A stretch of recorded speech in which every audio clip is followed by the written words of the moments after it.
కోల్కతా అలాగే చెన్నై జట్ల మధ్య బుధవారం నాడి మ్యాచ్‌లో చెన్నై జట్టు గెలిచింది అన్న సంగతి మనందరికీ తెలిసిందే. కానీ మైదానంలో ఒక అరుదైన సంఘటన చోటు చేసుకుంది. అయితే నిన్న తెల్లవారుజామున ప్రాంతంలో మన భారతదేశం ఆపరేషన్ సింధూర్ చేపట్టింది. ఆర్మ్డ్ ఫోర్సెస్ అంటే మన నేవీ కానీ, ఆర్మీకి సంబంధించిన వాళ్ళు కానీ, అలాగే ఎయిర్‌కి సంబంధించిన వాళ్ళు కానీ, త్రివిధ దళాల వాళ్ళందరూ కూడా ఐకమత్యంగా నిలిచి పాకిస్తాన్ ఆట కట్టించారు. అయితే ఈ క్రమంలో చెన్నై అలాగే కోల్‌కతా జట్లు ఐపీఎల్ ఆడుతున్న నేపథ్యంలో వాళ్ళు ఒక ఆనర్ అనేది అంటే అరుదైన గౌరవాన్ని అక్కడ మైదానంలో చూపించారన్నమాట. ఎందుకంటే మన మన దేశపు ఆర్మీ వాళ్ళకి ఖచ్చితంగా ఇండియన్ బీసీసీఐ నిర్వహిస్తున్న ఐపీఎల్‌కి సంబంధించిన ఆటగాళ్ళు ఖచ్చితంగా ఇలా చేస్తారు. కానీ నిన్న ఏం జరిగింది అంటే ధోని ఎమోషనల్ అయిపోయాడు. కళ్ళెమ్మట నీళ్లు పెట్టుకున్నాడు.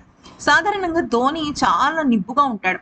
ఎక్కడా కూడా విపరీతంగా ఎమోషనల్ అయిపోడు. కోహ్లీ లాగా లేదా రోహిత్ లాగా. కానీ నిన్న ధోని మాత్రం కళ్ళెమ్మట నీళ్లు పట్టుకున్నాడు. ఎందుకనంటే 2011లో మనం చూసినట్టయితే ధోని లెఫ్టినెంట్ కల్నల్‌గా కూడా చేశాడు. ఆ సమయంలో తను పారాషూట్ ట్రైనింగ్ గాని, రెజిమెంట్ ట్రైనింగ్ గాని ఇవన్నీ కూడా నేర్చుకున్నాడు.